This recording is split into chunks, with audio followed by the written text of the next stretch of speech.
Have you ever wondered, what if you wrote a letter directly to God? Would he reply? And if he did, how would it change your life?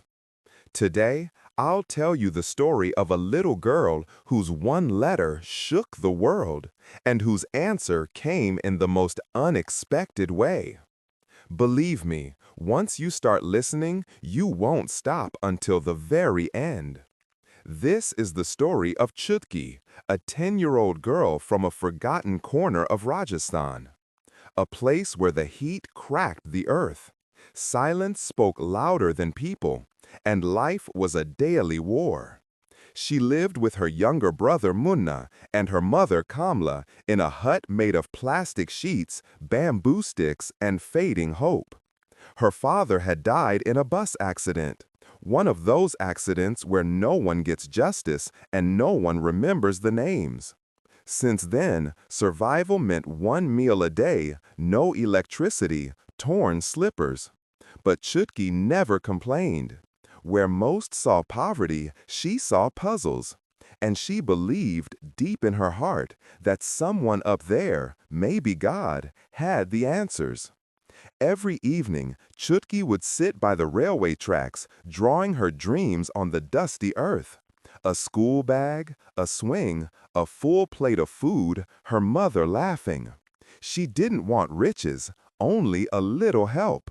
But one night, she saw her mother hide the last handful of rice in an old tin. That night, something stirred in her heart. She tore a biscuit wrapper into a square, picked up a broken pen refill, and began to write. Dear God, my name is Chutki. I don't want much, just food for my brother, medicine for my mother, and a chance to go to school. Maybe you forgot us, but I still believe in you.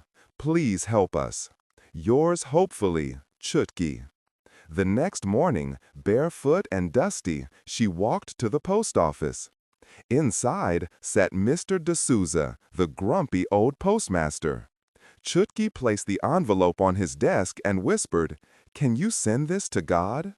He chuckled. "Where does he live?" She pointed to the sky and said softly, "He knows." That night, alone in the post office, Mr. D'Souza read the letter again. Something cracked inside his chest.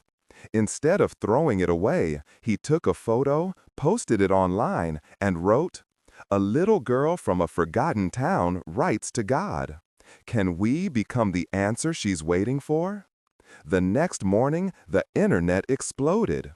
Thousands shared it. People cried. Donations poured in. NGOs offered help. Journalists rushed to the town. And yet, Chutki had no idea. 1 week later, a shiny black van stopped outside her hut. A man in a suit stepped out, holding a clean white envelope sealed in gold. On the front, it simply said, "From God." Chutki opened it slowly. Inside, it read, "Dear Chutki, I read your letter, and I sent some of my angels. They're called humans. Your wish has been heard. Keep believing. God." With the letter came groceries, a scholarship, medical help for Kamla, new uniforms, and admission for both Chutki and Munna in a private school. Her mother laughed again. Neighbors wept. Even the reporters were moved. Later, at a school function, Chutki stood on stage to share her journey. In the audience sat Mr. D'Souza, now retired. She paused, walked down, held his hand, and said into the mic, "This was the first angel God sent me." The entire hall stood up in applause. Friends, think about this. Sometimes God doesn't reply directly. He replies through people. So tell me honestly in the comments, do you believe one letter can really change the world?